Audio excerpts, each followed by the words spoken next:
You were talking about NBC's Wide Wide World and the format of the show.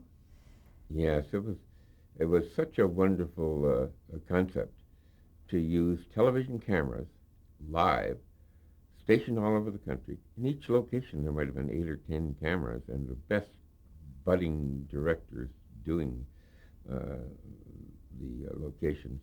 All of us vying to see who could have the hottest, best spot with the most. I mean, I, I would go to.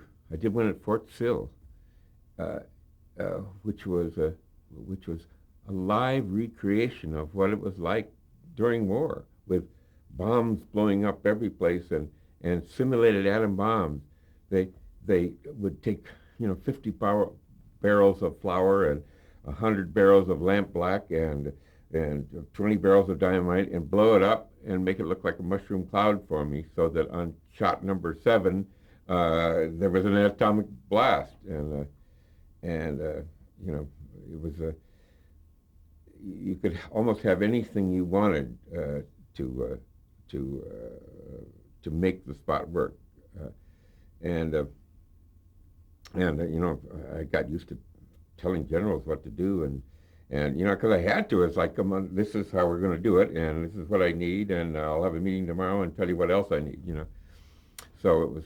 I got kind of used to doing that. So that later on, when I had to deal with the uh, political secretaries of the army, and the name was like, stand here and don't wear your hat and and fix your tie. What was the overarching concept of the show? How did that work? uh, to see the U.S. from coast to coast and examine the wonderful things about it live, with interaction with the studio in New York.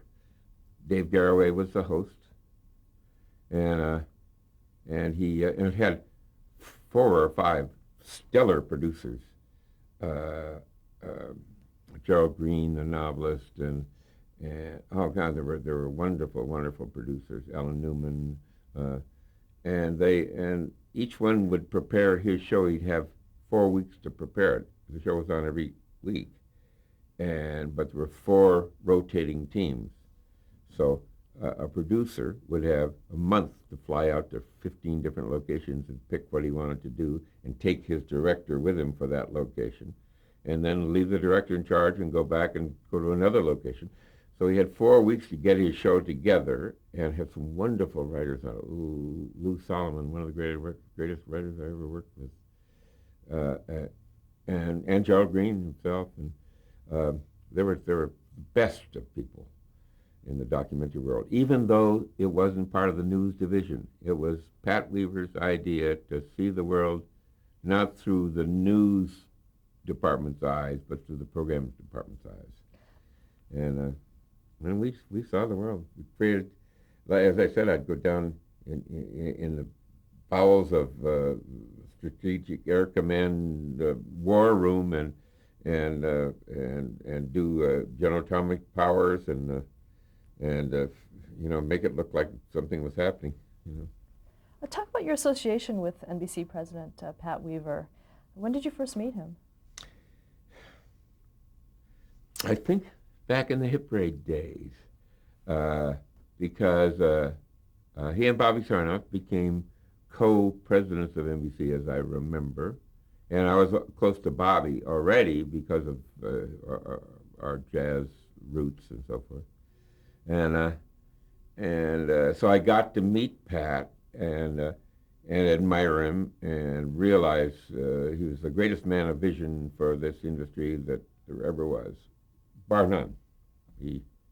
He created more that's lasting, and he was a very elegant, educated, smart, witty, charming, charismatic man, and he really just thought fresh.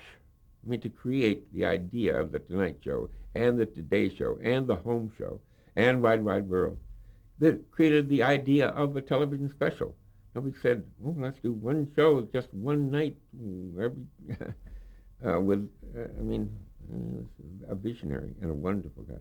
He and I were partners in creating the Television Hall of Fame, uh, and trying to sell it to the Academy, and the Academy eventually did it under John Mitchell's auspices, but it got done, and I'm glad of that. But Pat and I were part of the genesis of that. Describe your working relationship with him. I had such admiration for him. It was tough to not do what he wanted to, even though I knew I could do it a different way. But he didn't ever put forth his ideas on a micro basis, but on a macro basis. He was like, "Here's the concept that I want, and you guys do it." And we did a series of specials for Coca-Cola that were outstanding, and Pat was the executive producer or executive in charge of production. Barry Wood was the producer. I directed. The art director was Gary Smith, and we put on 4 marvelous specials for Coca-Cola called America Pauses. One was America Pauses for springtime. One was America Pauses for the merry month of May. America Pauses for Okay, those were 1959. Yeah, they were like Wide Wide World in that they went all over the country, but they were less nitty gritty and more fabulous production. I mean, I could go to Mystic, Connecticut, and take Carol Haney and 10 dancers and do a 7-minute number going all through the ships and streets of Mystic, Connecticut. That's my spot that week, But I directed the whole show beside doing spots. So those were the America Pauses. yeah, they were wonderful. They should be dug up from somebody because they're.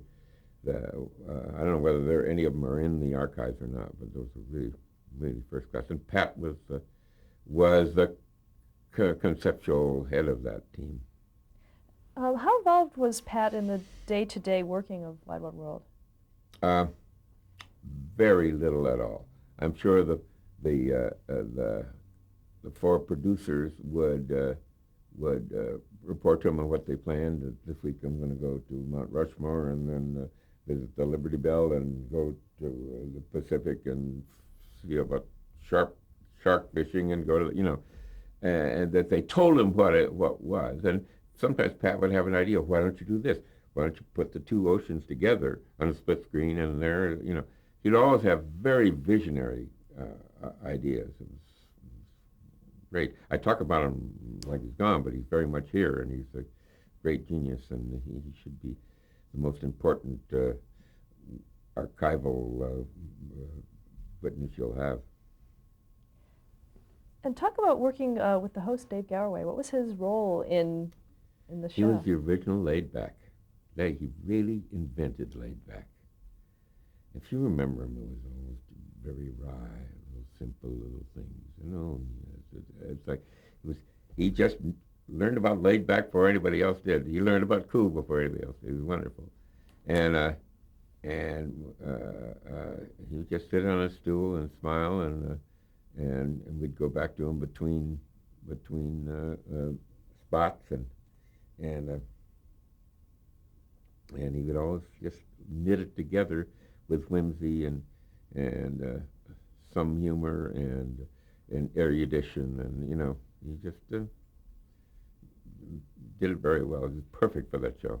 Was there a script, or was he a... Yeah, there was a script by some quite good writers who would. It was interesting how when I would do my spot, if I would go to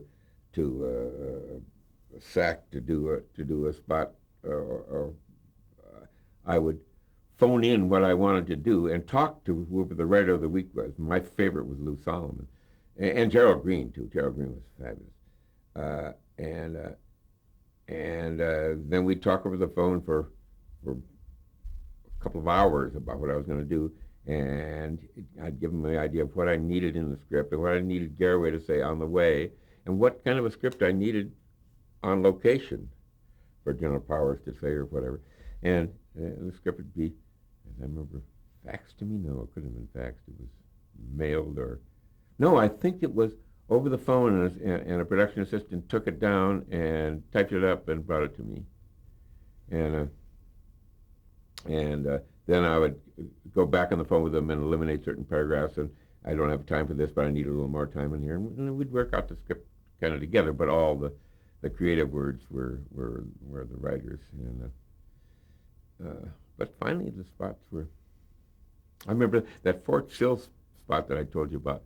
Not only the atomic bomb thing that they made for me, but they created something called Time on Target, in which from different guns, 5 miles away, 10 miles away, 20 miles away, 12 miles away, 3 miles away, different guns would fire at different times on a schedule, and then they would all explode at once on the top of a hill. It's really remarkable sight, and of course I would integrate it with whoever was in the foreground, and he'd say, and this is how they bang and blow. Yeah, sequences like that were very complicated to do, and I often did them with a countdown. You know, on 27 and 28, a soldier would fall in the trench, and on 29 and 30, a gun would crank up, and on 31 and 32, a light would swing, and you know, I'd cut to different cameras and do those. Very, very complicated stuff. Done live. And did you, like for Time on Target, for instance, was that something that you thought about how to do, or did you ask them? No, the military guys told me they had this capability. Evidently, it was something in their arsenal of how to blow up a base with weapons on a perimeter of a city to make it all happen at once. So they said, we can give you TNT. And I said, what? So they explained what it was, and I said, okay, this is going to come right here on that hill. And in the meantime, aerial bombers and fighter planes being cued in, 7 minutes before you need them, and held off in a circle 30 seconds before you need them, and sent in 12 seconds before you needed them in the shot. And, live with real stuff. It was a fun show to do. Were there any times that the cues were really missed and you had not quite did everything? So we had a powder man who was going to blow up a bridge for us, but it was all covered with powder all over his face. He was a real character, and he said, "Now the cue again." He says, "When the stage manager says, 'Now that's when I do it, right?'" I said, "Yes, that's when you do it." Well, everything was on the clock. It cut to the bridge, and it was supposed to blow up, but it didn't. And he's saying to the stage manager, "Now? You mean right now, right?" Stage, "Now!" And so finally, he said he didn't do it. "Shall I have him do it?" I said, "Yes, I'm going to cut to it now and have him do it now." Ready? And I cut to the bridge again and blew up. But it was like out of sequence, and I had to catch up. Did you work on the premiere show in 1955, A Sunday in Autumn? Wide Wide World? Yes. I probably did. I don't remember exactly, but I did almost every Wide World that I had a chance to do when I wasn't doing Durante. I think I had to go to Durante occasionally, and once in a while there'd be a conflict. How were locations chosen for that show? A concept by the producer. Let's this week show what spring is like around the world. This week let's show what our armed forces are like. This week let's visit the American family. This week let's kind of concepts. This week let's examine love around the world and Valentine's Day or whatever. Okay, and then as a location director, you would go to a certain place, and would you find the story, or would the story be? Pretty much the producer would take me and a writer and a little team of tech guys, and we'd go to where he thinks the story is, and we'd sniff out what the story might be. It might be the story of a heroic general that's there, or it might be the story of a lowly private that did something wonderful, or it might be just the story of the power of our arsenal. But we'd sniff out what the story is, and then, as I say, he'd go back and not to come out again, and I would stay there and talk to the writer on the phone and get my team and AD and a couple of stage managers and lighting people and TDs and mobile units and stuff, and do it. How was technology then for that sort of remote? Mostly, I think, on phone lines, uh, dishes to phone lines to towers. Uh, some of it microwave towers rather than on the actual lines. But it was a very complicated way to think to get this little picture for 12 minutes back from Mount Rushmore uh, uh, through. Oh, I remember that particular thing, Mount Rushmore. There was a station that had to go off the air for 3 hours so that they could reverse their microwave. So instead of sending stuff out, they received and passed on to New York. So, like complicated stuff technically, which shouldn't even show on the show. I mean, hey, cut to Mount Rushmore or cut to the top of the hill, and the buffalo come over the hill. And but live is more fun than anything in the world. And also, this was mid 50s. And were there a lot of times where you would go into a location and this is the first time the people in that area or the people that you were filming were. Always. And it became a kind of bonding with those people that you'd hear from for months and months afterwards, and letters, and send you pictures that they took. And it was really something because, they'd never seen anything like it, and you changed their lives when you went there. And I'm sure a lot of them got the bug to become part of television and went to the local station and got a job or came to New York and tried to do it, because it's a dazzling kind of. And there's no time to mess around. You couldn't sit down and explain to everybody, say, here's how we're going to do it. You're going to be there. I want a light there. I want communications with this. I want backup with it. And you say, here's how you do it. And it was kind of fun to do because other shows in New York that are full shows with big producers and so forth, you didn't get so much chance to do it all yourself. But I had no boss out on the location. It just once in a while there'd be a location producer who would come out, but mostly that guy would stay at home and in the studio with Garraway and handle the integration of the segments. It was a very wonderful show. I hope they resurrect some of those if they haven't all been thrown away by the network archive libraries. Were film segments incorporated into the show at all? No, I don't think so. Let me think. Oh, I suppose if you're going to visit John Steinbeck's home in someplace and there were a great clip of Steinbeck, it might get rolled in, but not likely. Live. Did you ever have to cover for somebody who in another location that? Yeah, often that would happen. There was constant communication saying, we're coming to you in 30 seconds because Toledo was rained out and you've got to give us a 40-minute piece till we can switch over to Toledo, And so we just say, hey, get the guy out there, tell him, talk about how tough it is to do a time on target, And we put a general out and do it. It didn't happen often because the show was so well put together technically. And earlier you had said about that there was a lot of competition between the location directors. Can you talk about that? All the location directors and producers. Oh yeah, I had a partner that would go out with me as my location producer, Ed Pearson. He was wonderful. He would not take no for an answer, and there's nothing that you could ask for that he couldn't get. I'd say, well, if I could move that camera from there to there in 17 minutes between spot 1 and spot 2, I could get the shot that we need very badly. He would get 100 soldiers with 5 jeeps and lug a camera through a gully to get it to where I needed it 17 seconds later, Just would not take no for an answer. He is gone now, as many of the great pioneers are, but he was wonderful, and I tip my hat to him. What kind of budgets did you have?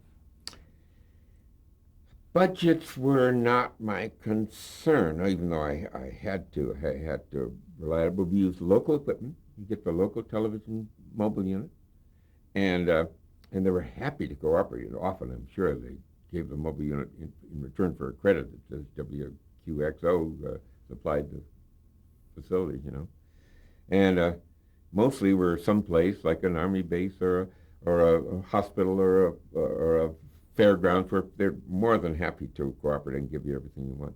So it's like the budgets were pocket money, you know.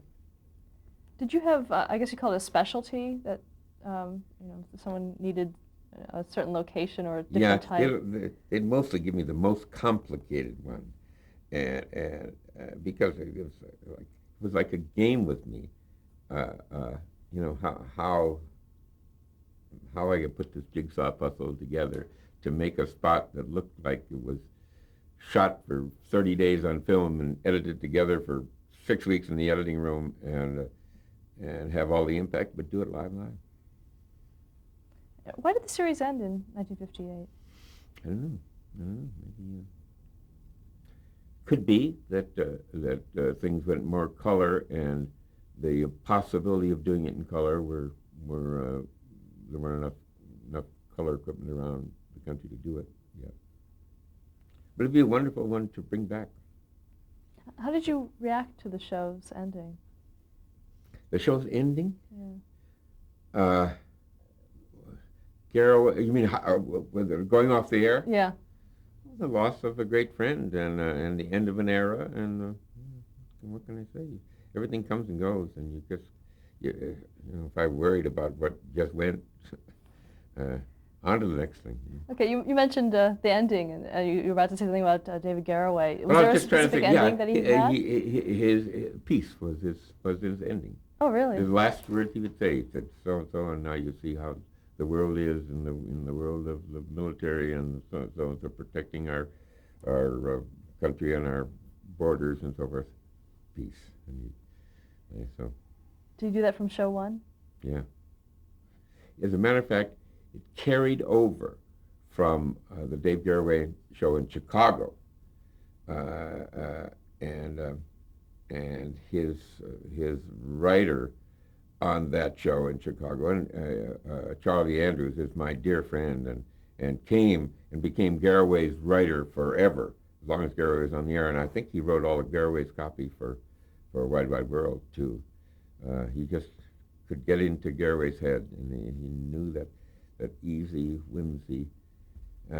He is a giant. You ought to talk to Charlie Andrews, for the archives. He lives in New York, and he's fabulous, witty man, and can tell you more about television than anybody. And he'd love to talk to you. Very humorous. You'll get much laughs from him. Okay, I'd like to also ask you a few questions about blacklisting. Was there any time in your career where you were affected by blacklisting, or a show that you were on was affected?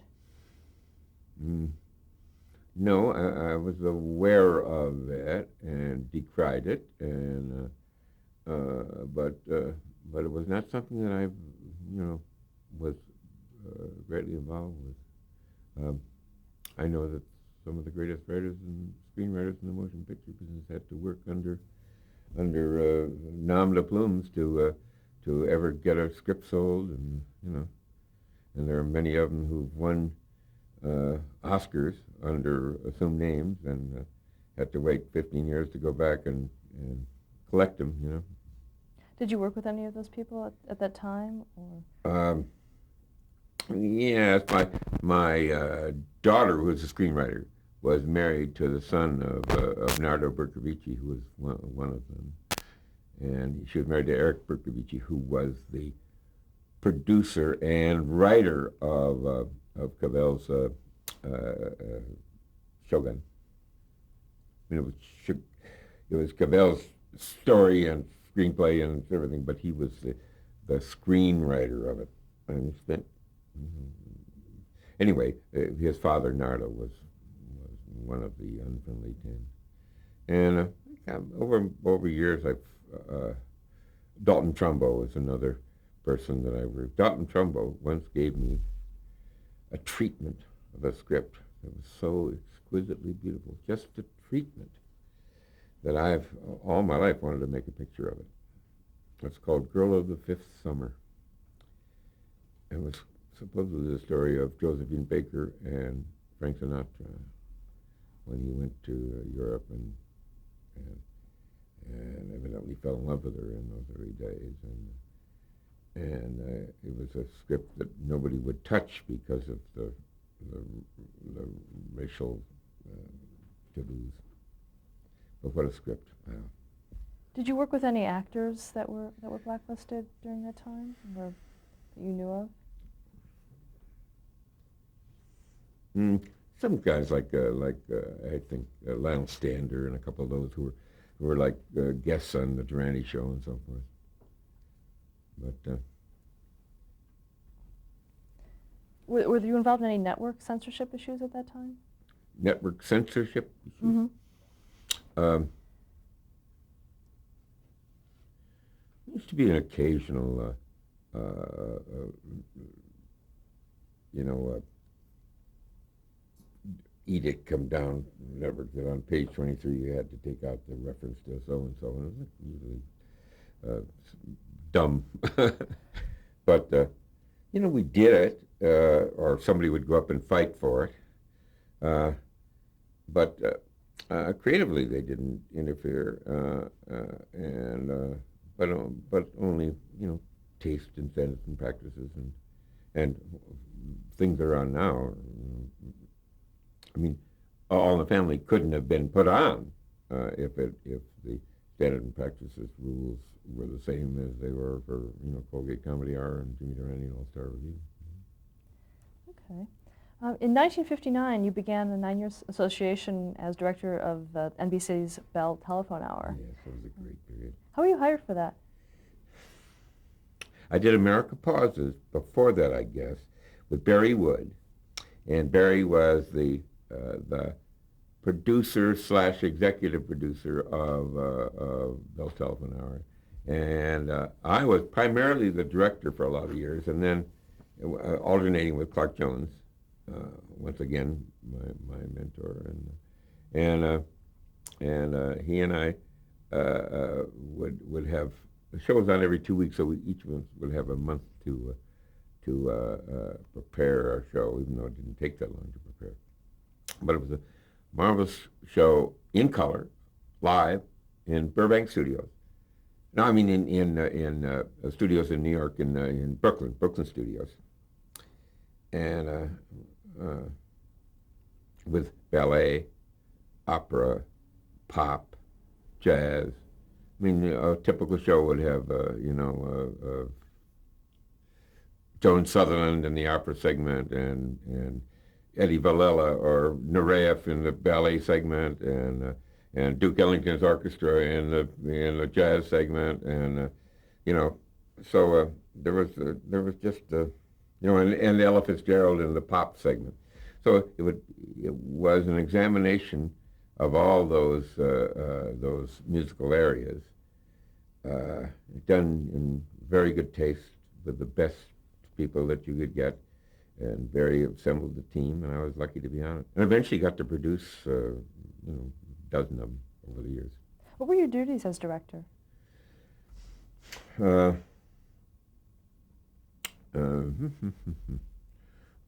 put on a live show, and to attend all rehearsals and find out what needed to be done, and be in all the production meetings to help design how the set would be constructed so that the Ellington band wouldn't show in the back of the ballet and so forth. I used to love to do a full 12, 14-minute ballet excerpt all on one crane camera. It was fun to do. Okay, let's stop here to change the tape. Yeah.